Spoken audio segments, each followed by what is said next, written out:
cross-pollination of cultures and backgrounds in today's society, a lot of questions have gone unanswered. Certain values and practices have been eroded over the years. We hope that tonight's session will shed some light. Tonight we have a special guest in the house, Chipo Mashingaidze. She'll be shedding light on Lobola, or an engagement ring. Do we really understand this as Africans? She will also touch on our African boys being prepared for marriage, like African boys. Over to you, Prof. Africans have historically been masters of relationships, but somehow we are having problems. And tonight, I thought that we can start with the bigger picture around culture and relationships, because the mastery of relationships is the main pillar of humanness. And you know, there are no, everyone is a player and a coach. So if humanness defines Africa's cultural paradigm, then the mastery of relationship is the main pillar of humanness. Moreover, the art of relationship building is the personal and leadership quality that most Africans value the most. So I'm talking leadership and relationships here in a wider sense, from personal development within families, for public and business organizations, and society in its various formations, from nations to the global village. The UN is about relationships. So we need to have a deep dive into our ancestral treasure chest on relationships, so that we retrieve that which is wholesome and convert that into practical ideas and products, not only for contemporary Africa, but as major contributors to global society. So when it comes to the issue of relationships, I think we Africans have to be more careful what we kind of copy from other cultures. We tend to be copying and pasting too much. I think we have to borrow a bit more intelligently from other cultures, because historically we've been masters of relationships, but something corrosive is happening within Africa. But you see, even now, for most first-time visitors to Africa, what they often recognize immediately about Africans is how we relate naturally with unlimited love and affinity. They don't see the usual CNN or BBC Africa that's on the box. So, you know, as Africans, we have to remind ourselves that historically we've been the masters.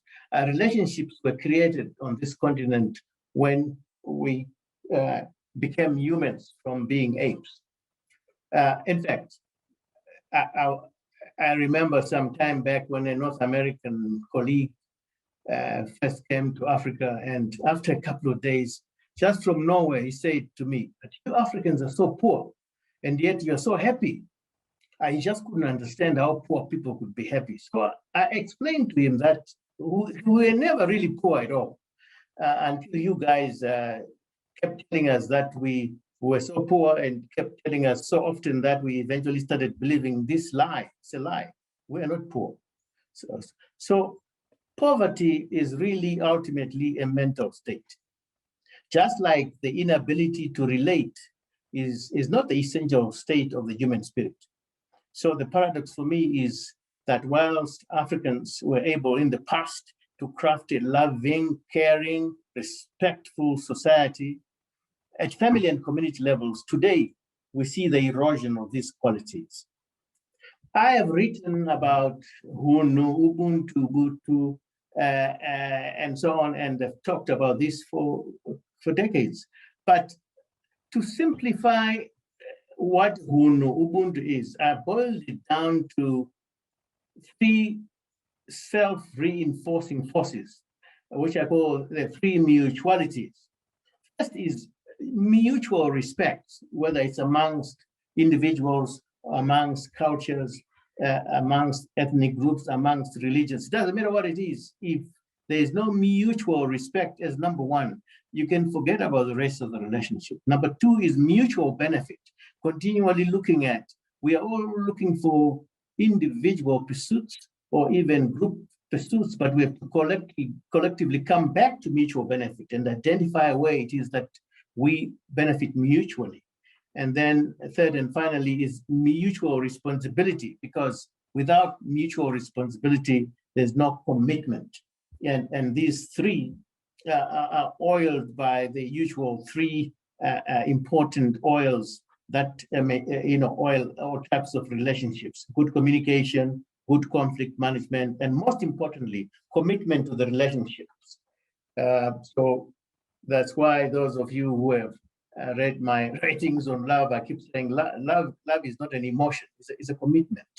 But tonight, I have a special guest, Chipo, and she's going to talk about, so what's more important, Lobola or an engagement ring? I have no clue what she's going to talk about, but I have got a good clue how we are going to feel after she's done with you tonight.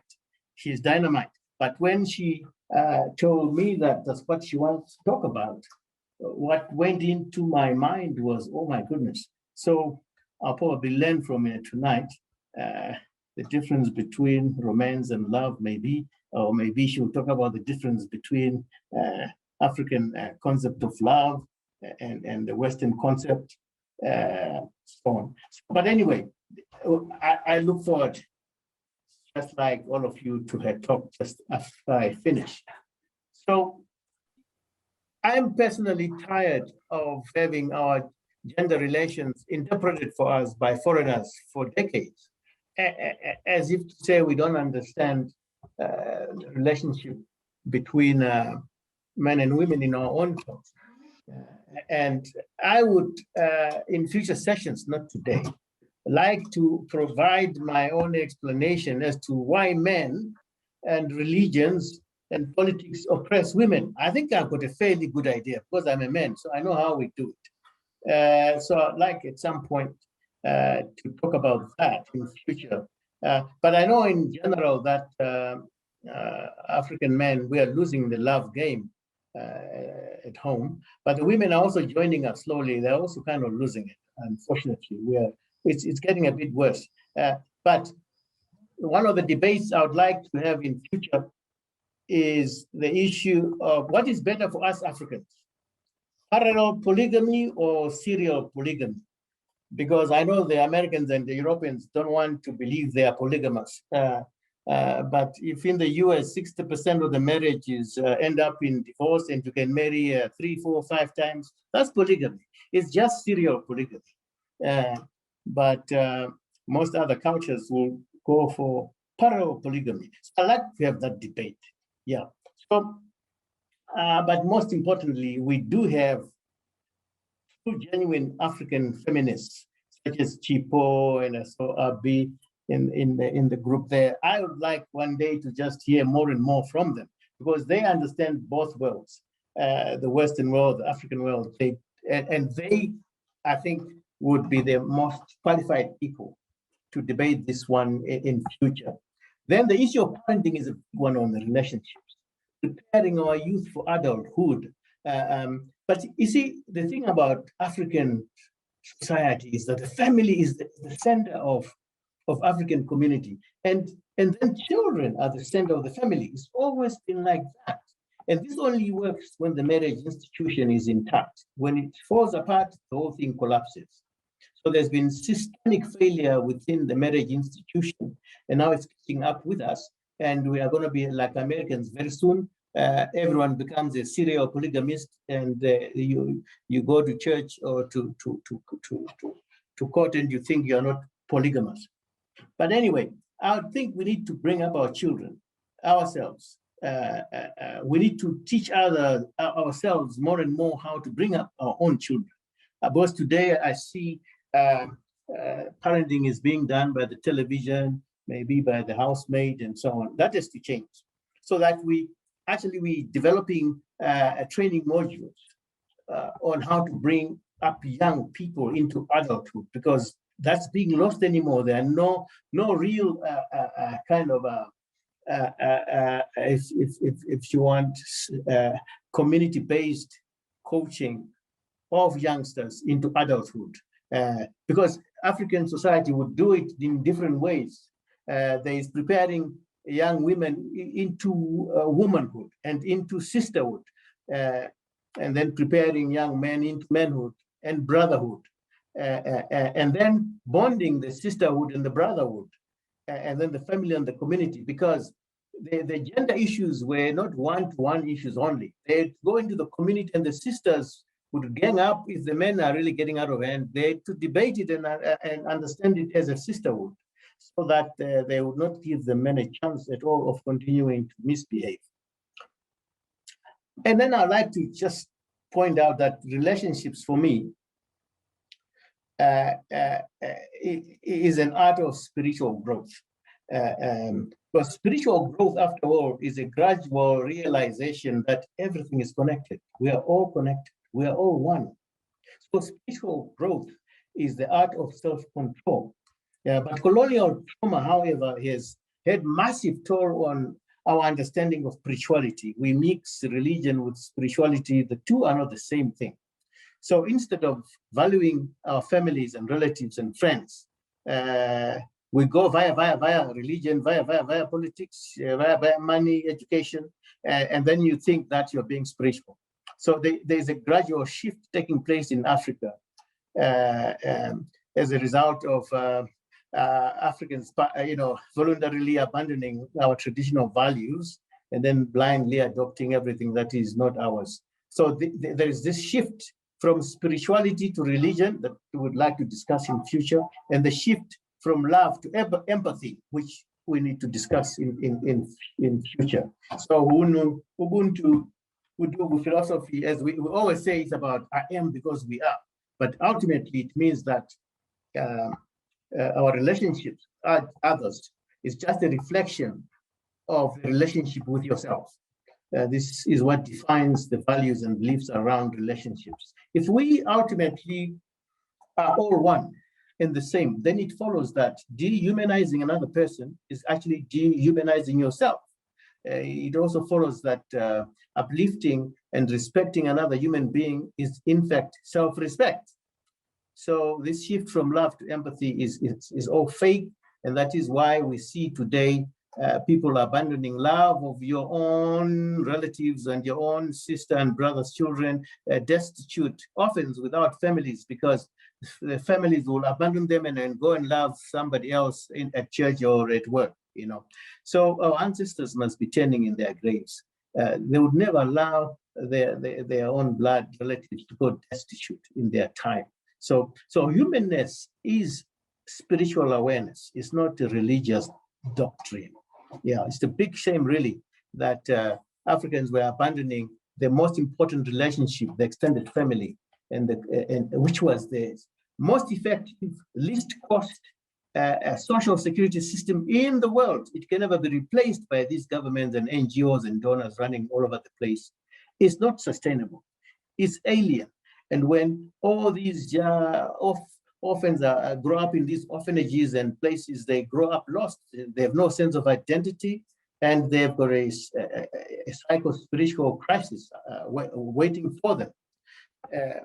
Finally, I'd like to point out the same relationships I'm talking about are the same that are in business and in the various organizations that we're all running around to serve and build.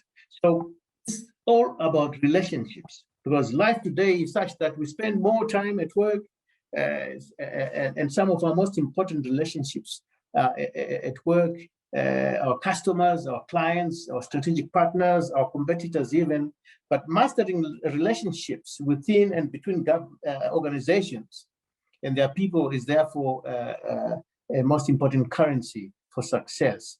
So today, African businesses are run in a way that we forget to incorporate African values of relationships in the way we run the businesses. This is actually badly needed in all spheres of business, whether it is developing the products, human resources management and deployment, marketing and sales. All that is about relationships. But you see, historically, only business in Africa was relationships. You only did exchange of goods and services with people you knew and understood. But today, when you walk into a supermarket and buy vegetables and fruits and whatever packaged and processed foods, you have no clue who produced the product. Your relationship is entirely through cash. So whoever is going to produce goods and services, they just have to make them look nice, although they may be poisonous, full of chemicals and preservatives. Our lifestyle has been damaged because their relationships have been lost between those who produce products and services and foods for us, who really know that they don't need to care for anybody out there. So the COVID-19 pandemic has been a blessing in disguise for us, but we don't want to believe that. This is the disease that's a wake-up call for us to depend on ourselves more, to build stronger relationships and to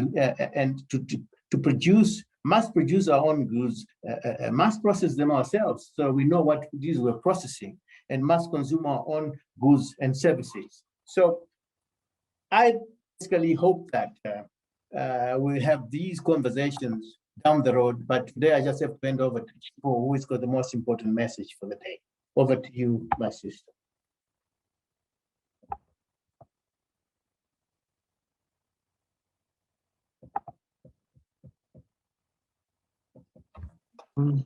Hello, everybody. Good evening, Chipo. Yes, thank you. I was just checking whether everyone can hear me. Thank you so much, Professor. I will just do a quick introduction of myself. I've already seen my sister Abigail there, and we know each other. Sorry, I've lost my light. I hope you can still see me. I seem to have lost my light here. There we go. Okay. My name is Chipo Mashingaidze, and I'm a communications consultant and a life coach. I'm not an expert as such in this area, but it is an area that I take particular interest in, especially because I deal with people who are in situations of strife in terms of their marital or even premarital relationships. And I've come to take a particular interest, especially from the male perspective. One of the questions that I was asked to address is the question of whether boys are being prepared for marriage as well as girls are. And if not, how they can learn how to take care of a woman. I don't know whether I agree with the question at all, let alone present on it, but anyway, I'll do my best. But the first part I'd like to talk about is the first question that I was asked to address, whether the engagement ring is more important than the Roora or Lobola. So you are talking to a lay person who has had some experience with practical situations that have arisen, and I've had feedback from people that I have helped through their situations, and this is what I've drawn. And also coming from a very Shona background, I also understand the background of marriage and the whole process of coming into a marriage and what that means. And where I come from, we have a process that is quite different from the process I found when I moved northwards to Harare in Mashingo. We have a slightly different process. So I'll talk about that. But before I do, the part of the question on engagement was whether people even understood where the engagement ring came from. And if we flash back centuries and centuries ago, the engagement ring was not as romantic as it is made out to be now. Every girl wants best looking engagement ring to show off. But it was actually a very simple ring made out of very simple material. And it was a sign of ownership. It was not a sign of love at all. That's why it is given one-sidedly. You didn't see a man wearing an engagement ring and the woman that he is betrothed to also wearing an engagement ring. It was the woman who wore an engagement ring to show that she belongs to somebody and no other man will attempt to approach her or to own her because she's already property for somebody else. So it's not as romantic as it's seen, as it is made out to be today. And I think if people knew this background or understood where it came from, they might learn not to be so attached to it as they are. It only became a symbol of love, I think, in about 1470 something, when it was romanticized by a big public figure when he gave a valuable ring to his fiancée as a symbol that they would be getting married later. So it was redeemed, if you like, to become something romantic, but its original meaning was nothing romantic at all. Why has it taken over? To me, this is why things have changed. I believe that when media and when the role of colonial power came into Africa, it came with an attitude that whatever is African, whatever was ours, was not as appealing and attractive and good as whatever was coming in. It's the same even today. Whatever comes from outside, people get excited over. Travel overseas. It's got value purely by virtue of the fact that it traveled, not because it actually bears any real intrinsic value of its own. So I believe what we received as love and what we continue to receive and is being enforced by the media, especially with social media now, it's becoming worse. Instead of getting better, it's becoming worse. And it's becoming worse because there is no counter message from us. Professor Rukuni is talking to a handful of us. You don't see things like this being put on a popular social media because it's not interesting, it's not exciting. Love has become two C's: commercial and consumed. It's commercialized, you have to buy it. And if it's not monetary purchase, it's a show of some value that you're exchanging for that love. So it's become a commercial commodity and it is something to be consumed. So one goes into it with an expectation of a return for their investment. I'm investing my commitment to this arrangement that we have, and I expect that love to come to me because I've invested. I must get a return on my investment. Whereas traditionally, my belief is love was perceived as connection and communion. So it was a different set of two C's. It was connection and communion, which is why engagement or commitment to each other in our background was always an involving process, involving more than one person. Kare, if you remember, even before it came to the Tetes and the Sekurus and Vanwakuru, you'd have siblings getting involved. Kutakura Tamba, and to pass on a message, and people knew, and it was a communal effort to get people to engage with each other and to connect and to come up to a point of saying takwenda kwatete. There was a connection, there was a communion of more than two people, and it was always a process. It wasn't an event. Now engagement is an event. As long as the event has not happened, people can turn around and say, I never promised you anything.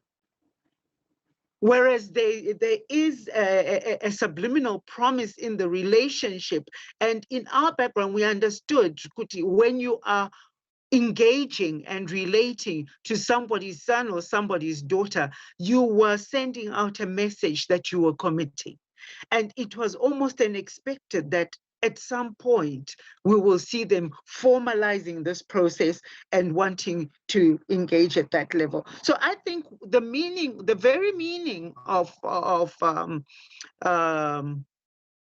love between a male and a female has evolved terribly, or it has been forced to evolve terribly. There is a remnant of what we believe it to be. That's why the tug of wars that sometimes take place, where people are saying, but I expected this, and say, but I never. The event has kicked in and people are hiding behind the event to defend whatever ulterior motives they might have. The Rora process itself, I was having a discussion with a friend yesterday who was saying, you know, chivanhu ndo chakanganisa zvinhu zvese. And I said, no, chivanhu hachina kukanganisa zvinhu. It's our understanding, or our mistaken understanding, our bastardized understanding of what chivanhu is what has messed everything up. The real chivanhu always had a positive outcome, not for individuals, but for the individual within the context of the relationships that they already have. So when one walked into a family, they were walking into a network of relationships, and they were extending that relationship to themselves and to the members of their family who are now uniting with this new family. It was never an event between two people. There was always accountability because more than two people were involved, and so integrity was maintained that way. So the Rora process of going kwatete and having the interrogation process, it wasn't really to give the young man a hard time. It was to ensure that the couple understood what they were doing, and that they were engaging in a process of merging two families to become one and to walk together. These days, you hear phrases like uchaya mapoto, you hear phrases like being cheated and things like that. Those things were safeguarded, people were safeguarded from those things by the process that took place. The engagement ring can never be, to me, remember I'm talking from my personal perspective, it can never be more important than the Rora. Not to an African anyway. Because however modernized or westernized we may be, there is a sense of community that we have failed to lose. We celebrate together, we mourn together. That's why COVID-19 has been a very difficult process for us here. That's why the lockdown is a very, very difficult place for us to be, because for us as Africans, as Shona people, as Ndebele people, our love is demonstrated by our connection, our ability to connect and fellowship and engage with each other. This distant love is not easy for us. So to think an engagement ring can replace that connection is very difficult. I have a 19-year-old in my house. My daughter is 19, and she always says, no, and it doesn't make sense to just go. my brothers have to be there, and she's got a good 12 of them. Her brothers from my sisters and from my family, there are 12 of them. And says, no, they have to be there. They have to sit there and, be part of the process so that the person can connect with me and the people that I love. So the engagement ring does not give the African that. What it does, it gives good photography for Facebook and for other social media. And I think if we take it out of the context of the whole process and just make it join the process, it loses its real meaning and just stands as an event for you to show off. And it doesn't join the process that leads right into marriage. At this juncture, I'll just pause and explain the process that takes place in my family at marriage. When we get married and the man comes to the family for the first time they come, they're not coming kuzorora, they're coming kuzokumbira. That kumbiraring process, I think, would be what would be equated to the engagement, because at that time, you don't go away with him and say, tarorana, and we are living together. It was very difficult for my husband when that happened, because he expected, once that has done, he comes back and we are now married, we can go to the families and all that. And it was made very clear to him that wakumbira, you've done the vuramuromo, you've done part of the rusambo, you've done all the other little things, but there is what is called Mapinzo. Mapinzo is the second part of the process. Remember, I said, from my understanding, marriage in our culture is a process, and it's an ongoing process of relating and cementing the relationship through continuously having to have these little ceremonies until the families get to know each other. So Mapinzo is the second phase that we go into, where Mukwasha comes and finishes off the bulk of the Rusambo. And when they come nenumbidza mai, nenumbidza baba. And at that ceremony, he receives a goat from my family to welcome him. But this goat is given to him live, and him and his brothers and his family, they have to slaughter it. Once they've slaughtered it, myself and my sisters and my cousins, etc., we cook it and we make a meal. There's a ceremony, and after the Rusambo and the officials exchanging of the rest of the Rora is done, there's a celebration, and the bigger family, the wider family is there, and that was the Muchato. And after that, Mukwasha has been received. Apinzwa mumusha saka achinzi mapinzo. So that whole process, to me, can never quite be replaced by an engagement ring between two people. We are relational people, just as Professor was talking about.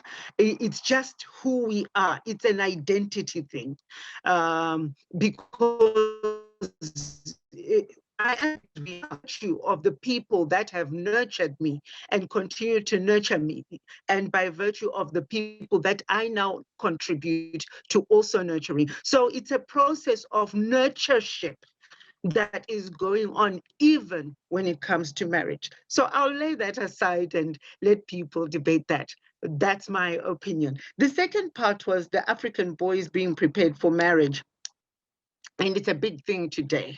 The modern preparation for young girls is Ruwadzano and other such girl gatherings, usually through the church or through family gatherings where girls are separated and they are told about being a wife and being a mother, etc., etc. It's an imbalanced equation. Boys have very little of that. Even if we go down to the bachelor party, it's not a place where boys are being taught. The Sekuru Mzukuru relationship has not been retained in terms of its value as has the Tete a mzukuru relationship, which is still a teaching relationship, an equipping relationship. And what makes it even more difficult for the boys these days is they're dealing with empowered women. I told you this is an area of particular interest to me. And I've had engagements with young men who have just said to me, you know what, Auntie Chipo, I want to get married, but it's very difficult for me. And I say, but why? If you've met someone that you like and you've met your families and things seem to be going well, what's the problem? And the challenge for our young boys is in addition to them not being taught, they're now having to deal with marrying empowered girls. There have been so many campaigns to empower girls, and our young boys have not been taught to engage as equals with empowered girls. The examples of marriage they have are those of their fathers and their grandfathers and their uncles, which are not necessarily very successful relationships in all instances. So it's very difficult for them to understand how they now engage with this woman who has for years been taught you are equal, you are a human just like the boys are, and they're educated now and they speak openly. They're not just seen and not heard. They actually feel their place and they take it quite comfortably. And I think the rates of divorce have risen because of that dynamic, of that understanding. The boy is confused. So this conversation is not for a 10-minute presentation. This conversation is a process where we now have to say, boys, the girls have been empowered. Empowering the girl is not taking any of her power. It's not a power relationship. It's a mutually beneficial connection and communion relationship. It's not easy for our boys to swallow. So in a very tight nutshell, those are the two areas. I've thrown it into the fray. And hopefully as we engage with Professor, he can throw in his perspective on that. And thank you for allowing me to share my opinion on these two questions. Thank you very much, Chipo. Thank you very much, Chipo. For the presentation. I now open up the floor to questions and contributions.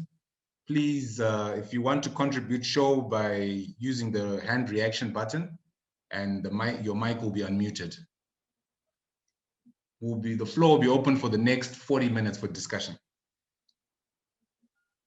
Abigail.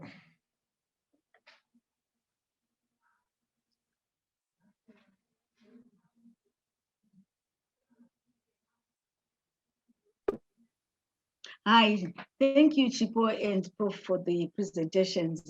I know we have got different processes between our different dialects and all that, the Shonas, the Sesuruzi, the Makaranga, and all that. But what I want to find out, Panya engagement, Chipo, you were saying it comes in at some stage. In my culture, anyway, where I come from, Pane kupanana numbi. What is that? Where the young men take something, and then Mskana brings something, which is given to the young men. And isn't that an engagement process? And isn't those two things that are exchanged kind of representing my rings? I don't know. I come from the western part of the country, from Mashingaidze West. So I need to see that step. I mean, maybe I missed it. Is part of engagement. Thank you. Okay. We have two questions, and then you can contribute. Jeff. Okay. Thank you, Chipo and Prof for such an eye-opening presentation. Well, my first question has already been raised, because I know with Panombo panana zveanga chifi zvainge zvakarukwa maruva sometime this and that. So that's what I wanted to ask first. Wasn't that a process of engagement? Yeah. Then the second one, I don't know. I was looking forward. There was some kind of a polygamy. Is it for next week? Which was Syria versus what? So I thought it was part of this conversation. But anyway, so yeah, that's all. Oh, thank you, Jeff. Just one more question, then over to you, Chipo. Munyaradzi. Okay. Thank you for the platform to ask my question. So my question is a little bit controversial because it only depends on the law. I'm not sure how the law has changed, but recently I've heard that if you want to pay Lobola or something like that, it is now optional and it is not a requirement for our country and stuff like that. I don't know how that then affects how we attack our relationships when it comes to getting married and stuff. Thank you. Okay, thank you very much, Munyaradzi. Chipo or Prof? Chipo?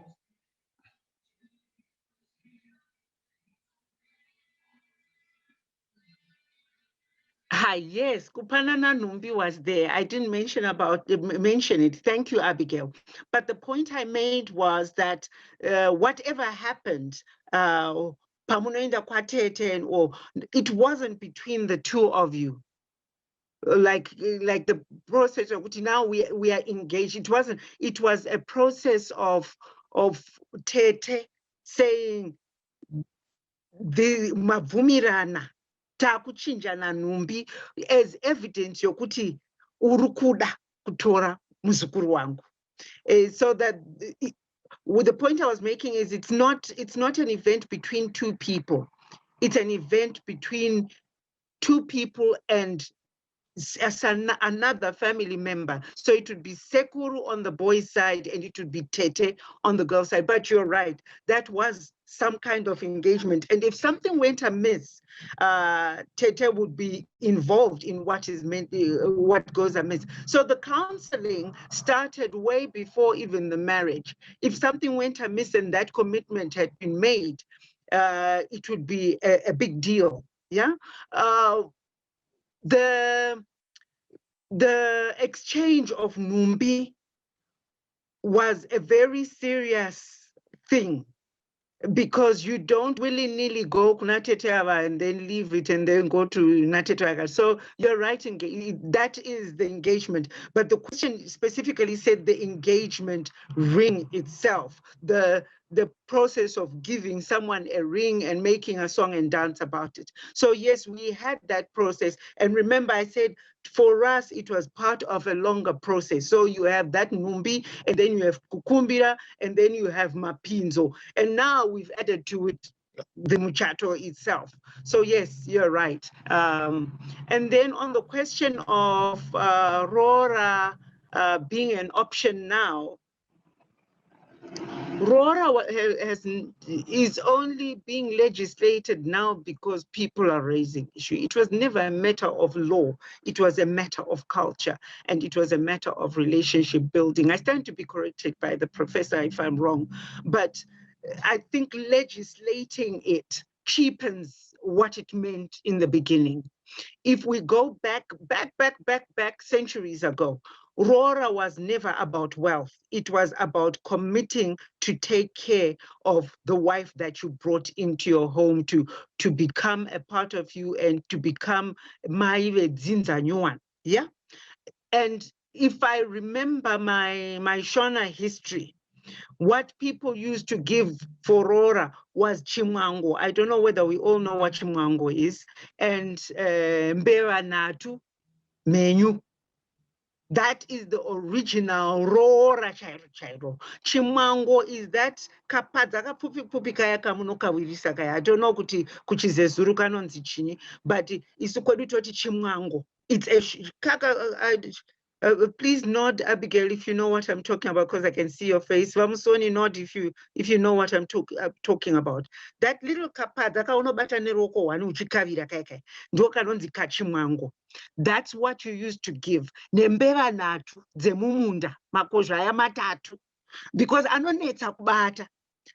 Musoro wenyaya was Nkwasha ane simba rokuzoshandira mhuri here. That was the issue. It was never about what he owns. It was about his commitment and his capacity to work. So legislating Rora to me is just going further into foreign ground. I'll leave it to Professor to address a little bit more. But to me, I think we're just trying to fit something into a legal system that was never designed to accommodate it. So to me, yeah, it just doesn't quite fit in there.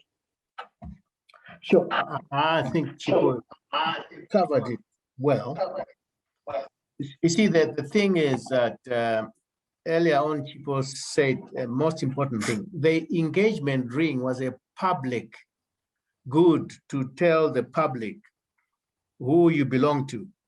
The Numbi thing in our culture was never a public thing. It was very private. It was between the boy and the girl to go and convince your own important, your tete and your babamdiki. It was for the boy that I'm serious and committed to this one, and they are. It was never, you never went around with your Numbi showing everybody in the public, you say I'm spoken for. It was never like that. So I think it's still a very important difference.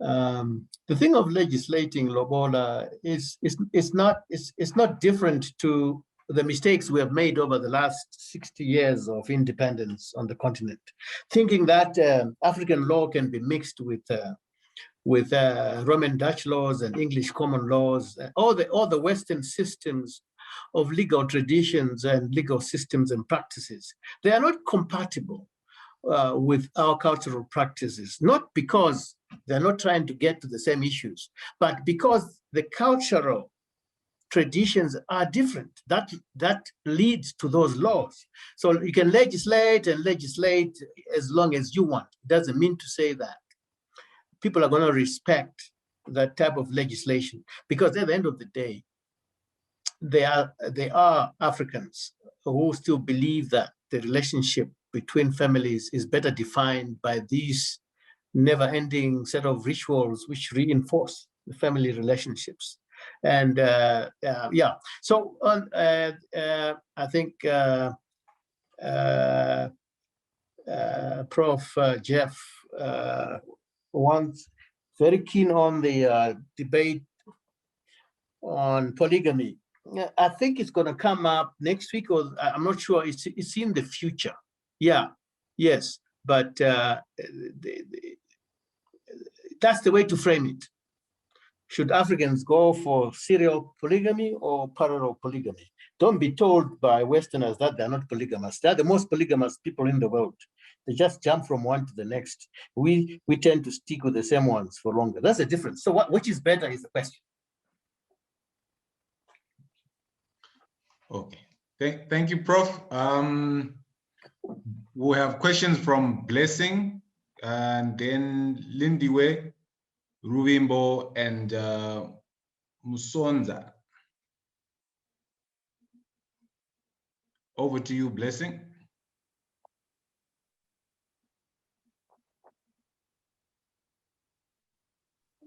Thank you, Prof. and Chipo, for the nice presentation. My question concerns the process of the Lobola. Is it the same, those Mapinzo and all those processes, is it the same process when someone falls pregnant before the Lobola is being paid?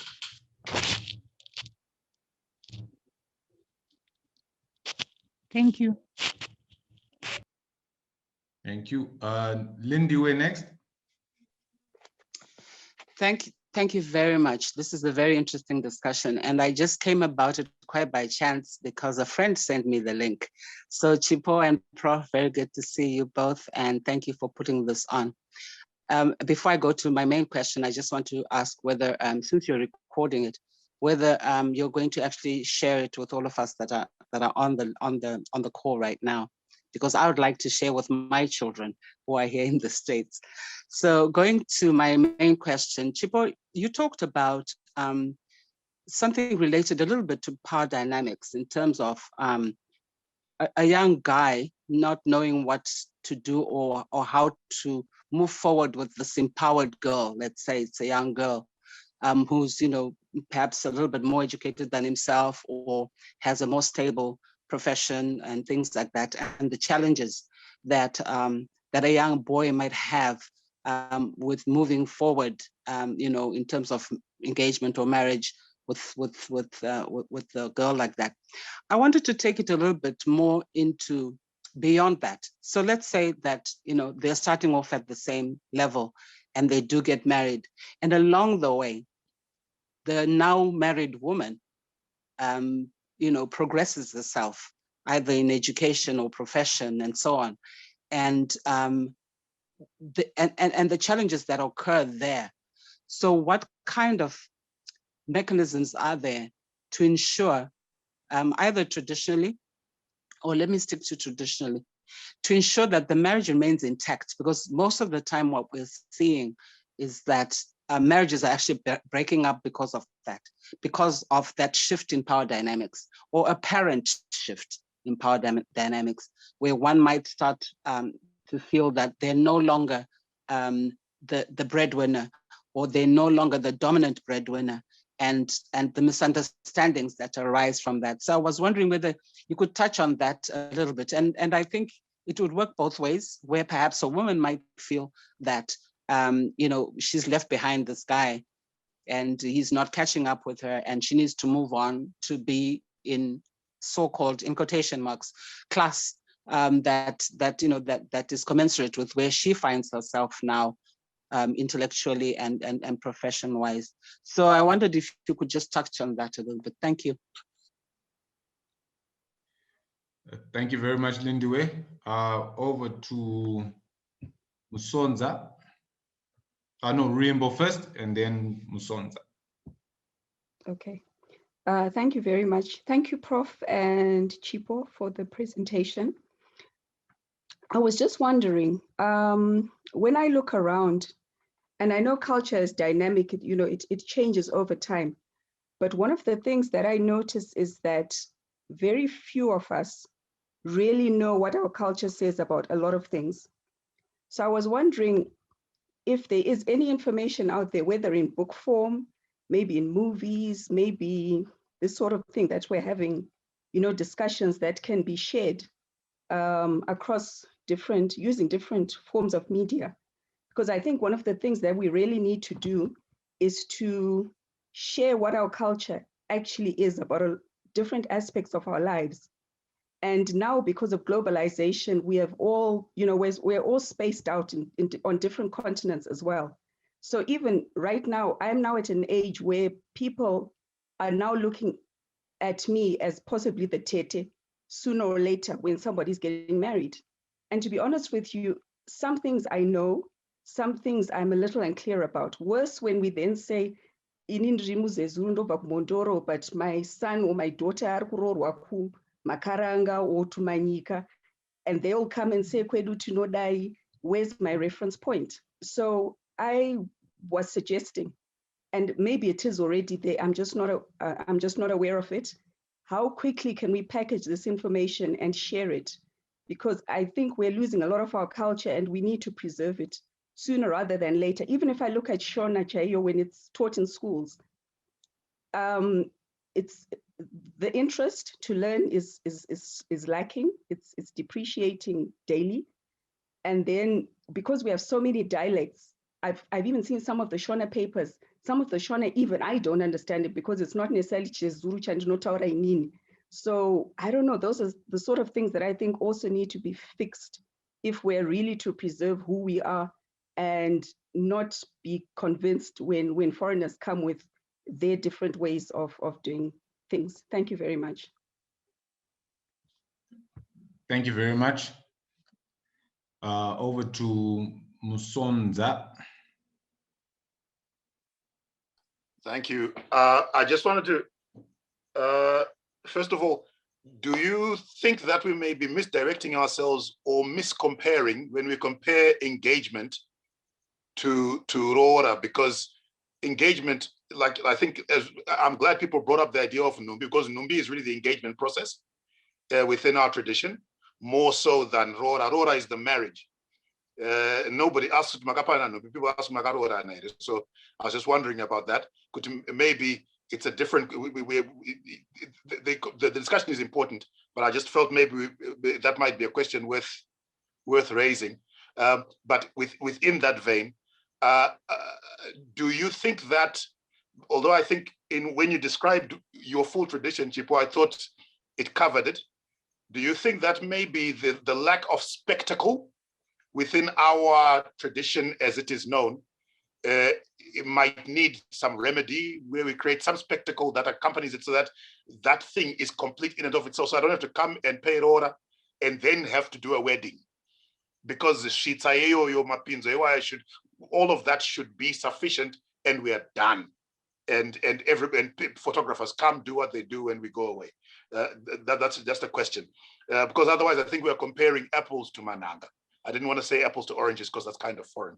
And then I'd wanted to ask, Prof talked about the family. I personally get offended by the expression extended family, okay?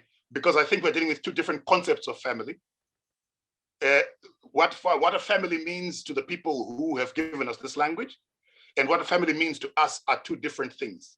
The same way that what a brother is, what a father is, what a mother is, and all those things are different for us than for them. I think because of that, we now have distended families. And I think it's a conversation that we need to have on its own. I don't even know if that's a question or a contribution, but I just wanted to raise those 2 points.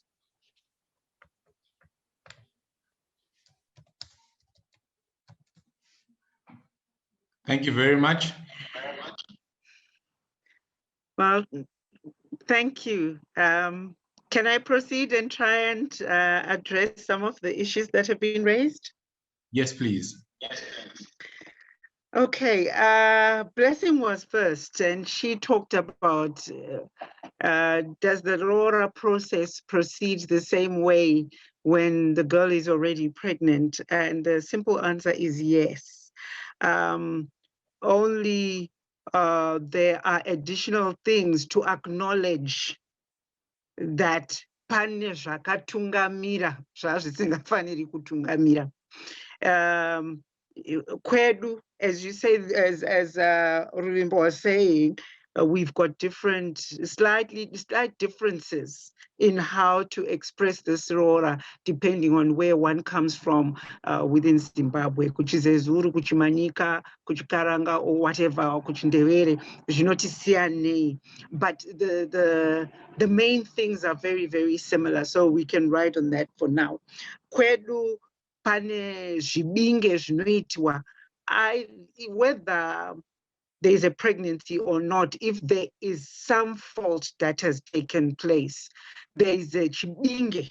Chibinge is like a punishment or a penalty, if you like, for lack of better words. I can't quite find an English word that expresses it.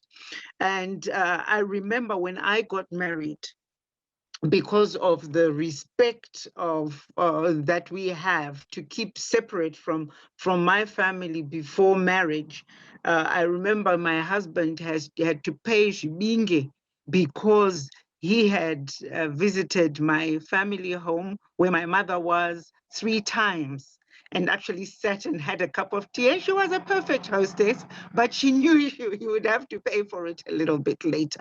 That's a soft one. But here, there is a process. There's the legal system tried to legislate that as well by putting it on the damage, but that just commercialized the woman. And we don't like that much, because when you say damage, it's like you're a piece of owned equipment that has been damaged without choice. and now somebody has to pay for the damage done to you. I don't think a lot of women enjoyed that term, and it wasn't quite in sync with what we would do culturally or traditionally as Shona people. The fact that you came Kuzorora was acknowledged. You were intending to do the right thing. I mean, very often today, of course, but in the past, they would just include it pashibinge kuti wakato. I just read what the term is. Vamsoni, you might know. Professor, you might know. I can't remember what the term is, but when you speak, you can share that. So yes, the process just carries on as normal once that is addressed. And then Lindy, we talked about the power dynamics. And in response to what I mentioned about the boys not being able to handle an empowered woman, the sad thing is when commercialization of love happened, it has happened over time. Remember, this is not one event. It is a process that has happened over time and became a norm. And so men, because they were the first to go into commercial enterprise, somehow they placed a greater value on their contribution, or society placed a greater value on their contribution to the marriage than the woman who stayed kumusha. At that time, it was kumusha, going kumunda, looking after mombe, and making sure the value of the property at home was being enhanced. There was a mismatch there. There was a devaluation of what was traditional and an additional a boost of the value of getting a paycheck. Now, if you grow up with that as being the thing, when suddenly the person who stayed at home is now also able to go into the market and get a job and get a paycheck, and sometimes get a better paycheck and better advancement on the job, it becomes a very difficult dynamic because it has become a power dynamic. Love relationships were never power relationships in the past. There were communion relationships and connection relationships. People worked the field and the home together. Sagandati, it has moved from being connection and communion to being commercial and consumption. That dynamic messed up a lot of things. That's why our boys are having problems right now, because they can't shake that. And it's the duty of society to find processes of shaking that, because we have raised the profile of women because they were now downtrodden and forgotten that this dynamic affected two parties. So in trying to solve one side, we've created a problem on another side. This power angle in a relationship is very, very damaging to what you think you're building. That's my take on that, Lindy, where it doesn't give you an answer. And language comes into it, where we called it Rora. The English language did not know what to call it, and so they called it a bride price. That means someone is purchasing someone else. So language comes into it. The language, the English language, trying to anglicize Shona culture has made us lose the original value of what we were doing. And unfortunately, historically, from when it started happening, nobody saw the importance of what was going on and the damage that was happening. We are only saying it now because we now see what it has done, but we've had generations and generations and generations of it being enforced. So Lindwe, you and I are engaged here to find a solution to this very thing. And hopefully as we continue to engage, we will start finding solutions. But I will tell you one thing for free, it will not be easy, because there are those of us who have bought into the era to a point of saying, you know what, it's nonsensical. We can't go back in time. We're not asking to go back in time. We're saying, let's change the way of doing it, but not lose the principle of why it is being done. Then we're not losing a part of us that is very vital to how we relate across the sexes. And then remember, talked about culture. Is there anywhere where it is written so that we can pass it on?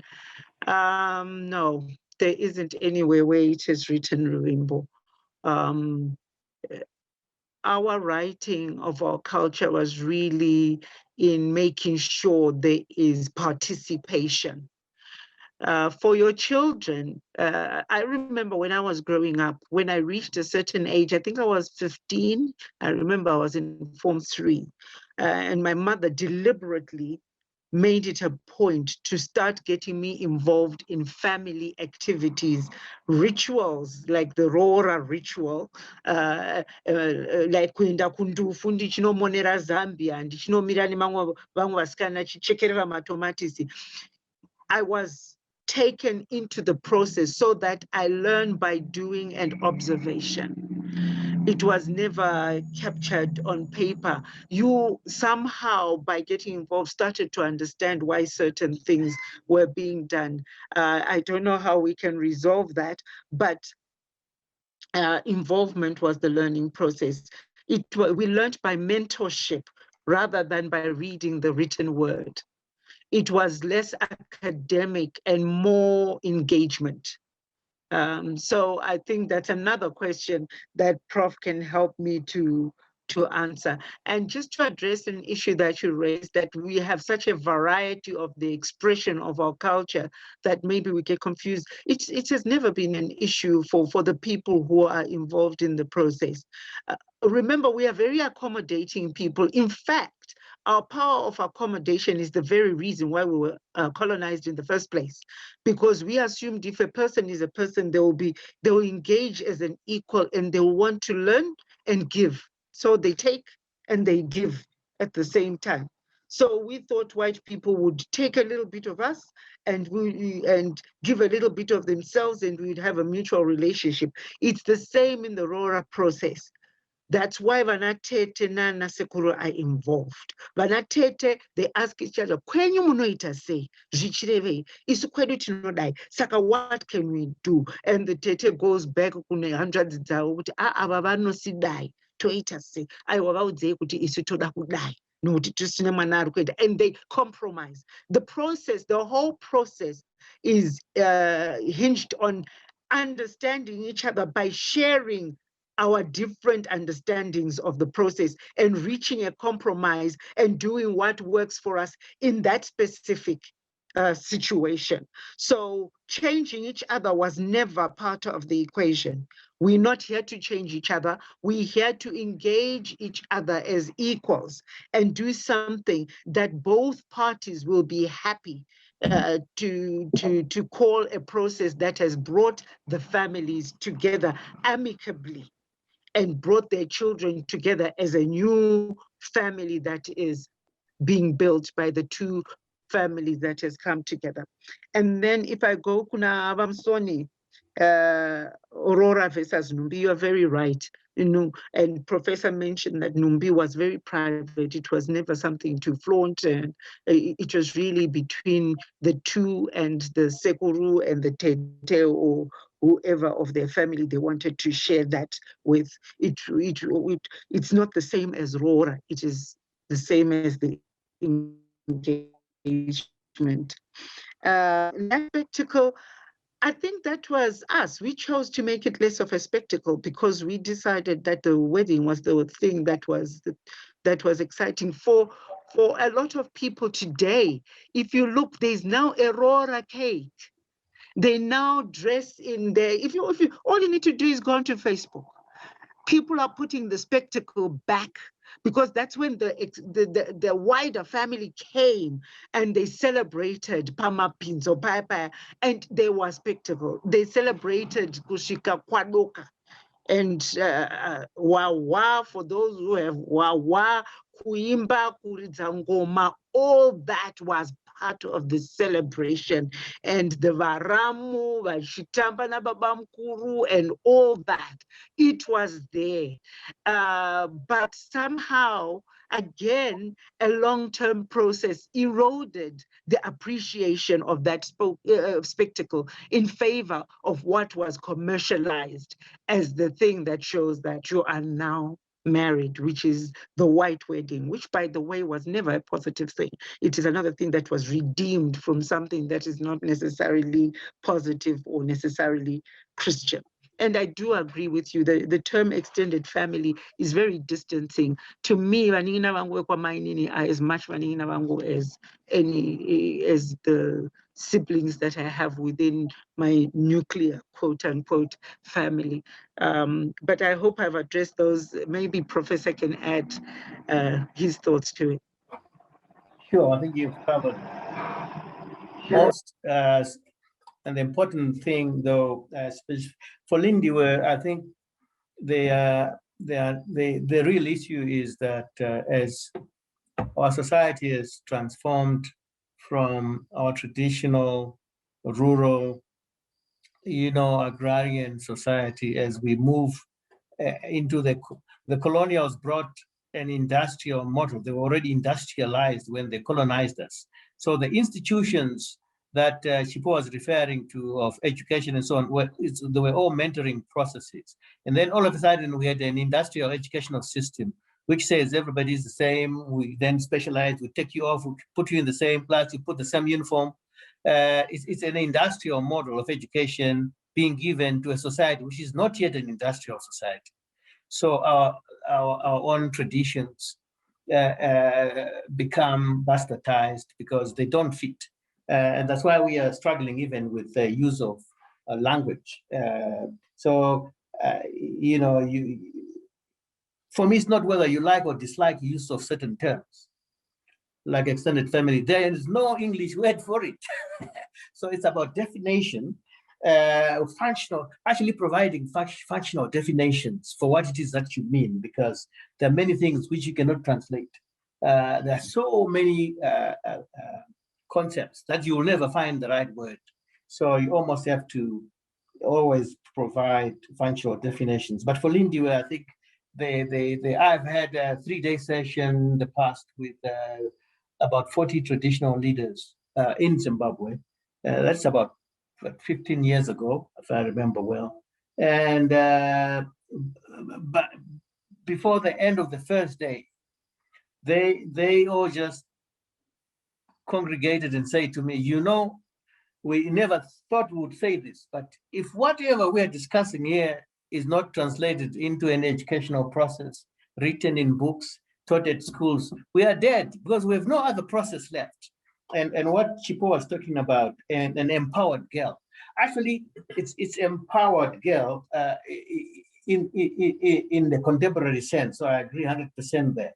But an African girl marrying into a husband's family even 50, 60 years ago always ended up in a highly empowering process. So I can give you an example of my mother, and I'm sure all your mothers. They marry in your father's family, and when they are new there, they have very few friends. They have to fight hard to be accepted. But guess what? Within a matter of 10, 15 years, they take over the whole family. Everyone is eating out of their hands. They're the most empowered person, and yet they are supposed to have been an outsider. Those are the skills that traditional women had without 1 day of formal education. They would end up taking up the whole clan. They would take over the whole family because they just were mentored into how to build families around them. But today, the empowerment in my Chipo, the only thing I might disagree slightly with you is today's empowered girl is not as empowered as the traditionally empowered woman, because the traditionally empowered woman took over the whole tribe, the whole clan. Today's empowered woman only corners the husband, maybe a few others in the family. But I think we need to provide a lot of the material we have in our chest here, like all the little booklets on parenting. Got the booklet on 7 Laws of Love. We've got all this stuff that needs to be shared broadly. The boys are the most disadvantaged. Chipo is 100% correct. The boys, we fathers are not doing anywhere close as good a job. And the coolies, we're not doing a good job because these youngsters don't understand African culture the way we did. We grew up knowing that the internal power are set up in the family, centers around the mother. In fact, when we are in the family, it's not the wife, it's the mother. She's the mother of the whole family. The husband and wife thing is for external consumption. So if the mother is the mother of the family, she has more say in the household economics, the household dynamics. But the husband is supposed to be a public relations officer. So you have to defend the decisions made at home. But the youngsters today, we don't tell them that's the thing. We can go to the pub with the boys at the club, and then you can brag about, oh, my wife would never do that. Do you allow your wife to do that to you? It never happens in my house. But when you go back to your own house, you go with your tail under your legs, you behave yourself, and enjoy the attention. So, but youngsters today think they're actually in charge. They want to go there and tell the wife what to do inside the homestead. You know, it's not easy. So I think there's a lot of mentoring that's missing, and that we need to do better. So I think the final thing I just wanted to point out in the whole conversation is my interpretation, and I don't know what Chipo would agree. My whole interpretation is the traditional system kind of figured and believed that romantic love is not a sufficient reason to marry. So you fall in and out, you get a hunk or a model, so what? We don't care. You keep it outside. If you want to marry for sex, you do it. They don't even come here. When you bring somebody to marry, or you want to get married to, it's more than just romantic. It's a commitment to a family, to bringing up a family. So it's a completely different, I think, reasoning to Western understanding of why people go in marriage. So I think that's, I'll end on that note. Thank you very much, Chipo. Thank you very much, Prof. Abigail has got a question or contribution. Abigail, you'll be the last one before we close off the session. Okay. Thank you very much for this very, very interesting conversation. When I first heard about this, I was saying to Kelvin, it's process here. But what I wanted to mention was that I think one thing we are missing, or the youngsters are missing, is that when you get married in the African context, you don't marry an individual, you actually marry into the family. This is why vanamai vamusikana vanoti ndawana mwana mukomana, vanamai vemukomana vashindawana mwana musikana. You actually marry into a family. Your marriage is everybody's business. As Prof says, you unenge waamai vemusha, aunzi mudzimai womusha, but not amai vemusha, because you have married into that family, and you are respected by everybody. Samai wauya mumusha, and mukwasha on the other hand, anoonekwa semwana mukomana. That's what I said. Vana akwabva musikana vanoti tawana mwana mukomana, kana vanga vane mwana mukomana one vanoti ikozvo ndane vana vakomana vairi, which means you're actually getting into that family and being part of these two families. So that's what I just want to mention. In the African context, you just don't marry an individual, you marry into a family. Thank you. Thank you very much for that, Abigail. This brings us to the end of our session. Thank you very much, Prof. Mandi Rukuni. Thank you very much, Chipo, for your time and contributions. We're now moving, let's migrate to our WhatsApp group and our Telegram group. To all the questions which we received in the inbox, Prof will respond to these questions in a short video clip, which we'll upload on our YouTube channel and share with you in the course of the coming week. To those who are looking forward to the session, we are also going to post the session on our YouTube channel. Prof. Mandi Rukuni, dialogue with Prof. Mandi Rukuni. Please like and subscribe to keep in touch with the information that we'll be posting. Thank you very much to the dialogue with Prof. Technical team for putting this session together. Our next Zoom session will be on Friday, the 19th of February. We will post the topics of discussion in the Telegram and WhatsApp groups. Thank you very much once again. Let's migrate the conversation to WhatsApp, where we'll post the PowerPoint presentation by Prof, and we can continue this discussion there. Thank you and good night. Thank you, people. KK, sorry, Mr. Moderator, just before everybody disappears, we would just want the link for our DWP groups, the 3 groups, DWP 1, 2, and 3, and the Telegram link, because we've got some newcomers in this link that do not have access to our groups. So I'll just ask the moderator if you're able to put in the chat so that they can just copy and paste the link to come into the group so that we can share our presentations. And we've got a couple of booklets and some new stuff that we want to share in the group as well. So I think it's imperative that they get our links to get in before we close the session. Other than that, thank you very much, Mr. Moderator. I think you can take us out.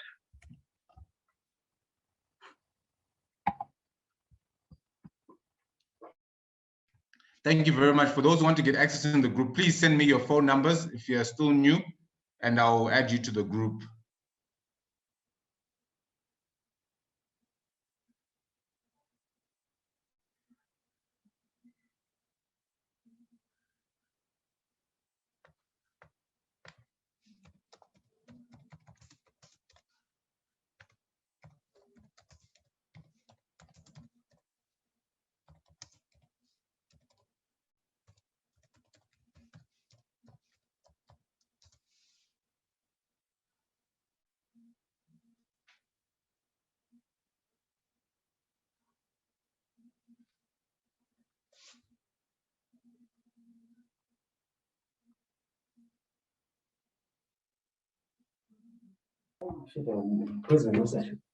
Hello, Lindiwe.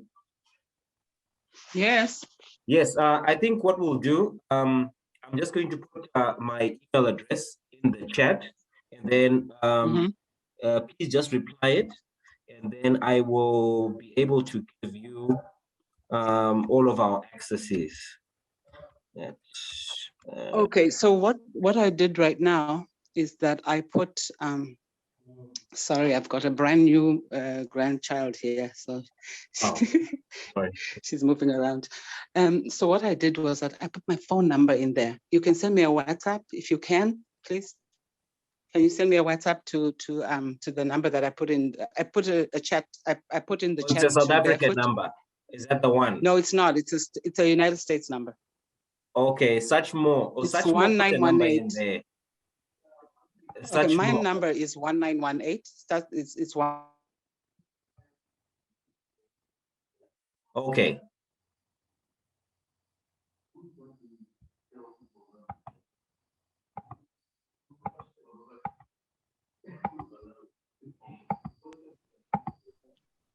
I don't know whether Lindiwe is still here. She's there. Sorry. Migrating. I won't be. I was trying to unmute everybody. Okay. Yeah. Okay. I am here. I was. Okay. I just wanted to share something. I know we've officially finished. Thank you so much, Kevin, for moderating, and Simu for coordinating. Your question is really, it's a troubling question, because our children are losing things that are of value. And as you try to engage them so that they can see and understand what we do as Zimbabweans, the question that you'll get is the question, why? Why why do you should do that? we Why do just you have to do why that? it's Yeah. just so cumbersome, it's so involving. I don't like Auntie Ningi, why should she be part? Or I don't like Uncle Ningi, why should he be all up in my business? Right. They've got a microwave sense of relationships. Ease our culture is not easy. It's not about ease. It's about temporary pain for long-term gain. that whole process is very disturbing, especially if you've got an uncle who's really being a hard nut. And some of them just become a hard nut just to see how resilient you are. It's a test. But our kids don't like that. They don't like that. Yeah. They have been told by the media and by movies that, you know, if you want it, get it. Ease is one of the greatest things to damage our culture, because our culture does not offer ease. So Sorry, everybody. Sorry, Chipo. I know you've got a lot to say, but technically I have to end this session so that I can start downloading this session, because everybody's waiting for it in the chats. So I think what we can do is, can everybody migrate to the WhatsApp groups for DWP, and then we can continue with Chipo and Prof and everybody else that had joined earlier on today. Thank you, everybody, and we'll see you very, very soon. Watch this space for the new content. Thank you.